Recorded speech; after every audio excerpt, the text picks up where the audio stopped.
Basuh aku di dalam darah-Mu, anak domba.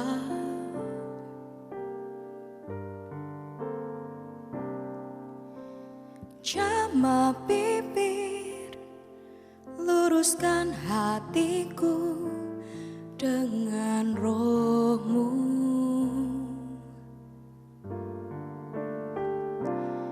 Ku rindu kemuliaan Tuhan lebih dari segala harta. Jadikan ku hamba setia kepadamu.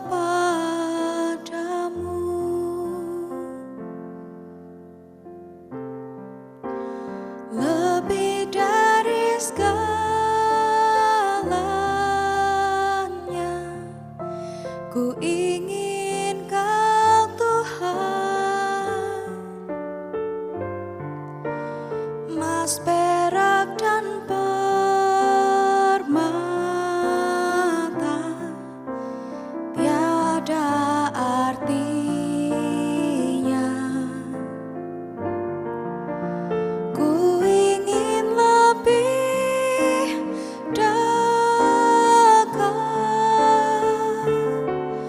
bersekutu denganmu. Jadikan ku hamba setia kepadamu.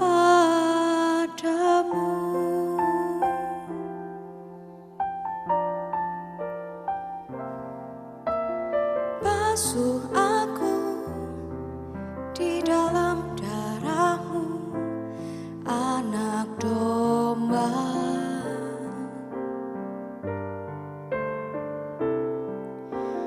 Jamah bibir, luruskan hatiku dengan Roh-Mu.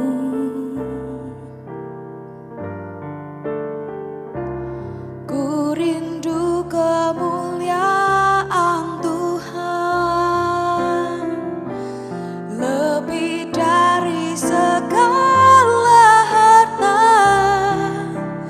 Jadikan ku hamba setia kepadamu.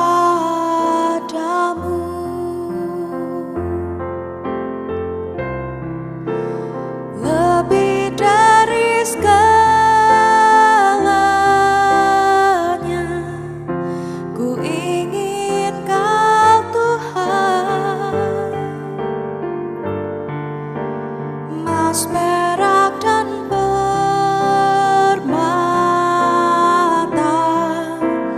tiada artinya.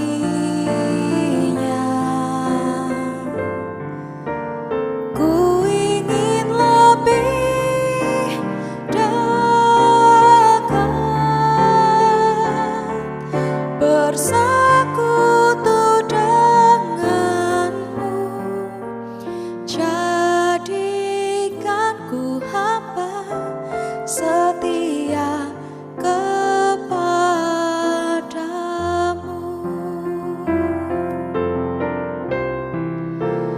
Lebih dari segalanya, ku ingin Kau Tuhan. Emas, perak, dan permata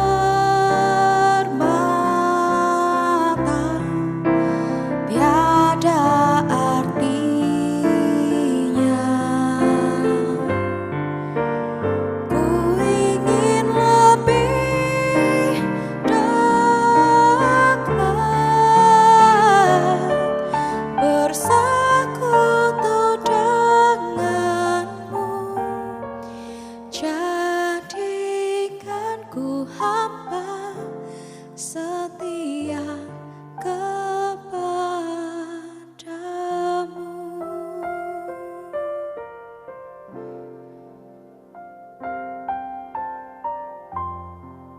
Ku mau seperti-Mu,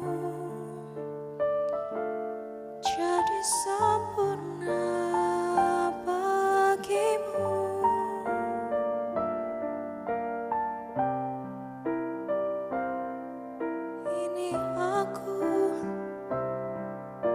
anakmu.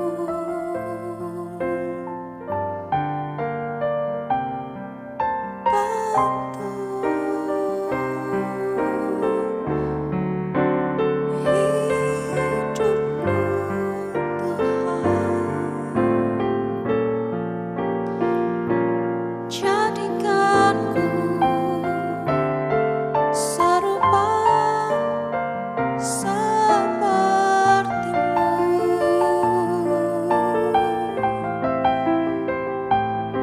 seperti kehendakmu, seperti kerinduanmu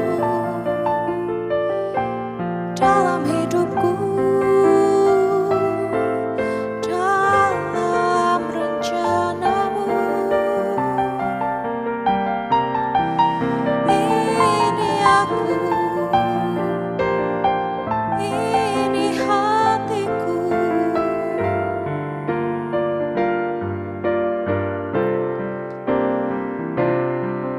Yesus,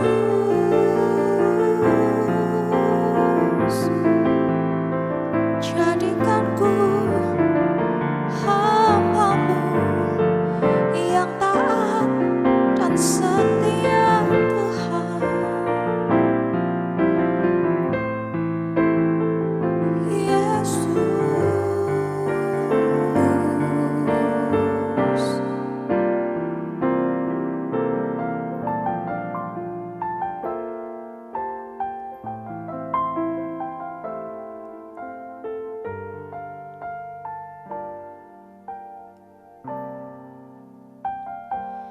jadikan aku indah yang Kau pandang mulia,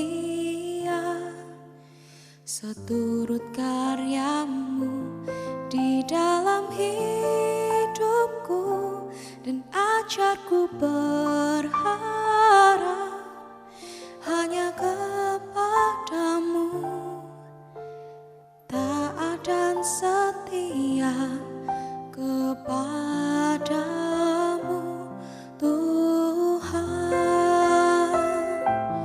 Jadikan aku indah yang Kau pandang mulia, seturut karya-Mu di dalam hidupku, dan ajarku berharap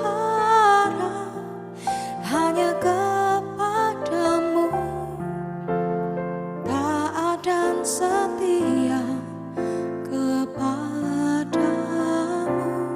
Tuhan.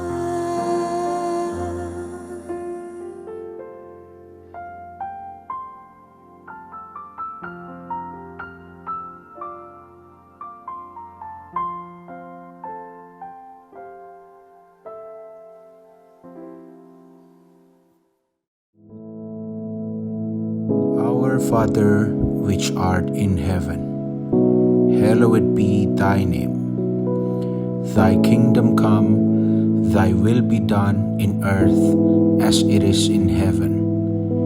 Give us this day our daily bread, and forgive us our debts, as we forgive our debtors. And lead us not into temptation, but deliver us from evil. For thine is the kingdom, and the power, and the glory, forever. Amen.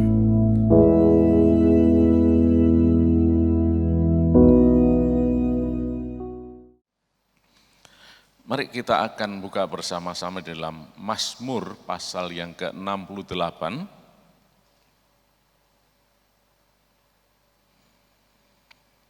Kita baca ayat yang pertama.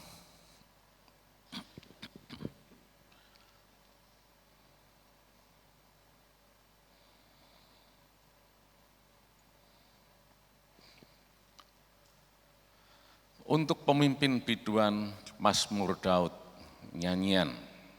Ayat yang kedua, Allah bangkit maka terseraklah musuh-musuhnya, orang-orang yang membenci dia melarikan diri dari hadapannya.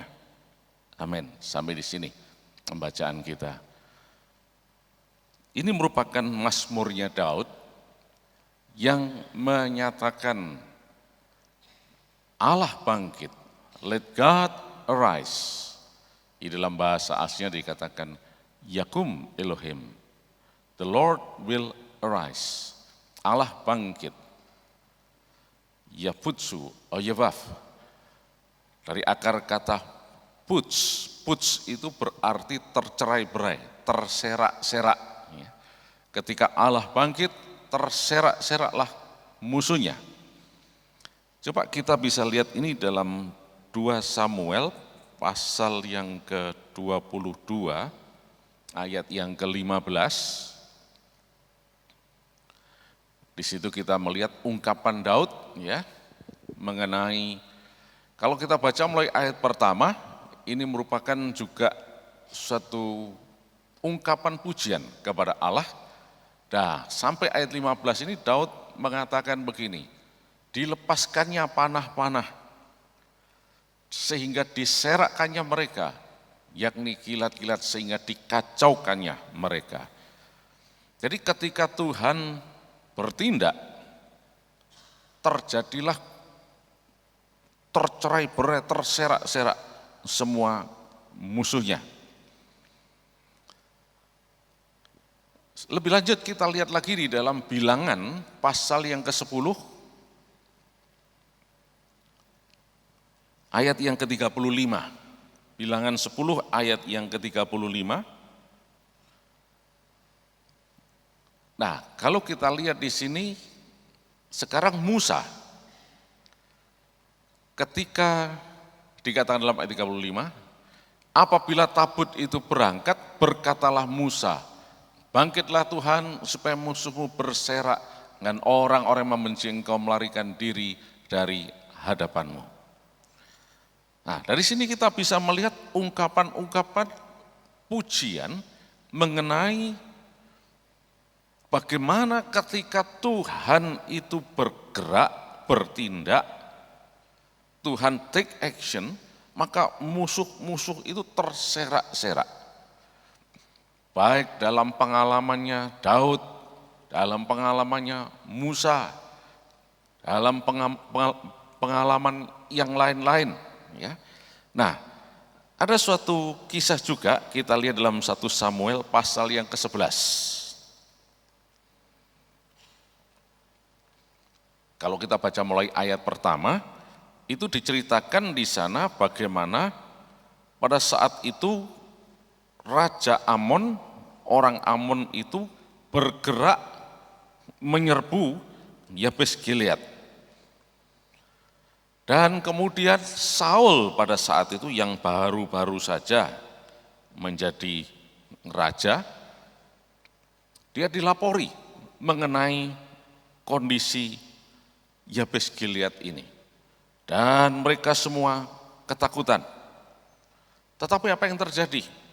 Kalau kita baca selanjutnya ya, bagaimana Saul sungguh-sungguh mengandalkan Tuhan dan berperang maju untuk membebaskan Yabes Gilead. Mungkin kita baca lompat aja, kita mulai ayat yang ke-8. Ketika Saul memeriksa barisan mereka di Bezek, maka ada 300.000 orang Israel dan 30.000 orang Yehuda. Kepada para utusan yang datang dikatakan, beginilah kamu katakan kepada orang-orang Yabes Gilead, besok pada waktu panas teriknya matahari akan datang bagimu penyelamatan. Ketika para utusan kembali dan memberitahukan hal itu kepada orang-orang Yabes, bersukacitalah mereka. Lalu orang-orang Yabes itu berkata kepada Nahas, besok kami akan keluar menyerahkan diri kepadamu, maka bolehlah kamu lakukan terhadap kami apapun yang kamu pandang baik. Sampai di sini dulu. Nah, orang Yabes Gilead kemudian diberitahu bahwa Saul akan datang untuk menyelamatkan, untuk menolong mereka. Itulah sebabnya kemudian orang-orang Yabes ini, Gilead, memberitahukan kepada orang Amon, Nahas, Raja Amon, silahkan besok kamu mau apa aja. Ya, mereka tidak tahu kalau besok akan terjadi sesuatu. Nah ini ayat 11 ya. Keesokan harinya Saul membagi rakyat itu menjadi 3 pasukan. Mereka itu masuk ke tengah-tengah perkemahan musuh pada waktu kawal pagi dan memukul kalah orang-orang Amon sebelum hari panas. Dan terserak-seraklah orang-orang yang lolos itu, sehingga di antara mereka tidak ada tinggal 2 orang bersama-sama. Nah, sampai di sini. Inilah yang disebut terserak-serak. Bahkan sampai tidak ada tinggal 2 orang bersama-sama. Nah ini terjadi ketika apa? Ketika Allah itu bangkit, menyelamatkan umatnya, maka musuh-musuhnya itu terserak-serak. Seperti yang diungkapkan oleh Daud di dalam Mazmurnya tadi. Allah bangkit, maka terserak-seraklah musuhnya. Nah di sini kita melihat bagaimana Allah, bagaimana kita, dan bagaimana musuh. Seringkali yang kita lihat itu adalah yang datar-datar saja, horizontal saja. Wah musuh, wah masalah, wah kesulitan, dan seterusnya. Padahal bukan kita sebetulnya yang bangkit, yang akan bertindak, tetapi ada Allah di atas kita.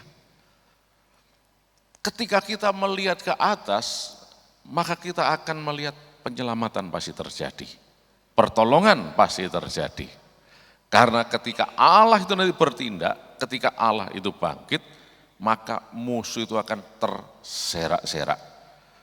Seperti apa yang dialami oleh orang Israel, orang Yabes Gilead dalam zamannya Saul, dan musuhnya orang Amon.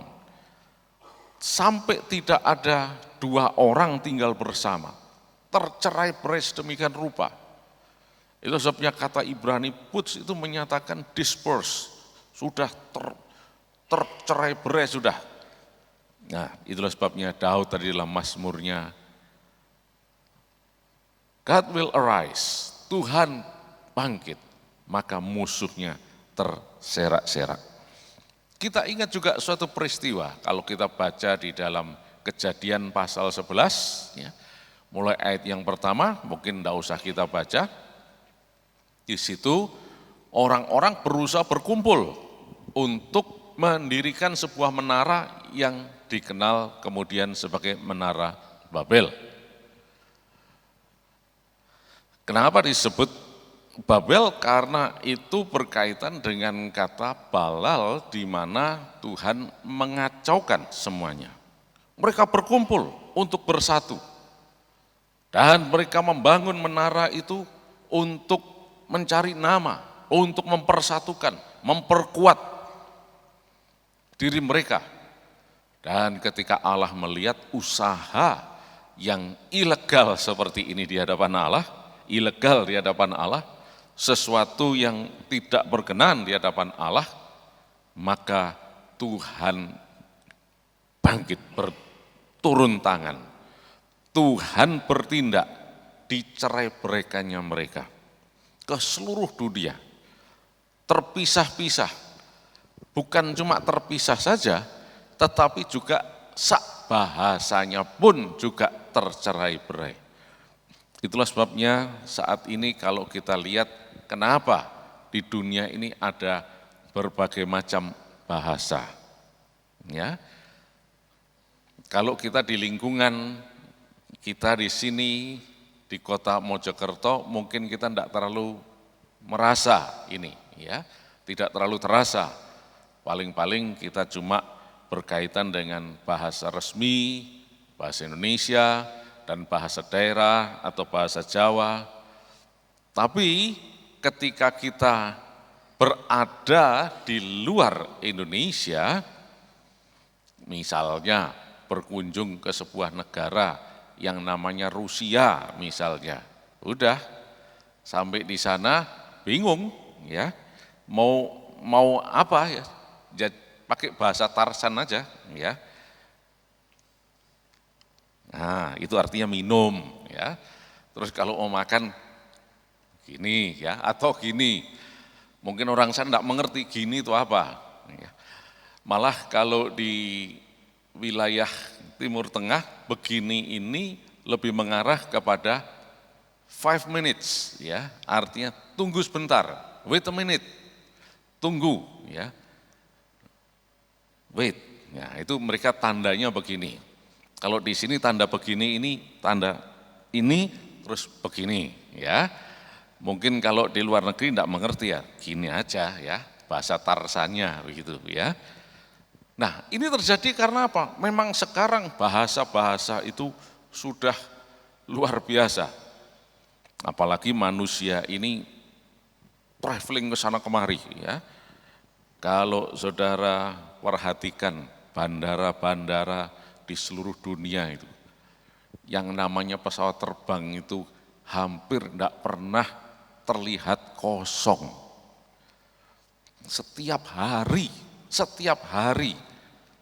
satu pesawat dari Jakarta, Surabaya, ada yang terbang ke seluruh dunia, macam-macam. Itu satu pesawat, belum berbagai macam pesawat yang ada, mendarat dan pergi. Kok tidak pernah kosong? Jadi sudah bisa bayangkan di atas ini ada ratusan ribu, bahkan mungkin mencapai jutaan orang melayang-layang di atas saat ini. Di ketinggian kira-kira di atas 10.000, 11.000 kilometer. 10 kilometer, 11 kilometer. Atau bahkan sampai 15 ya dari daratan. Terus tiap hari,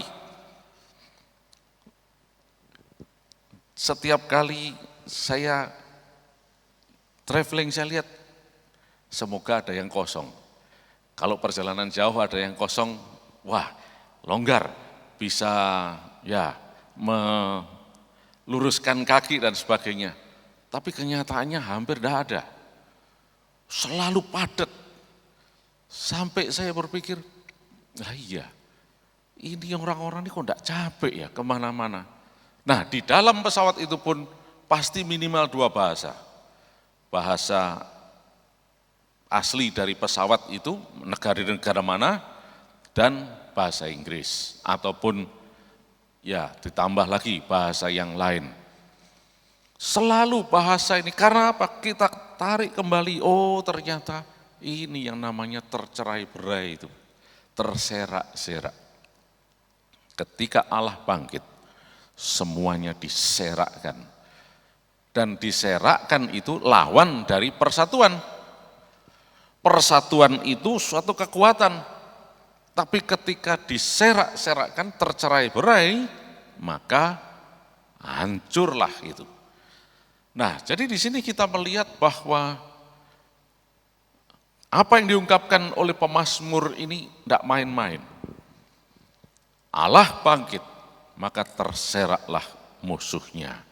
Nah, lebih lanjut dia katakan begini, orang yang membenci dia melarikan diri dari hadapannya.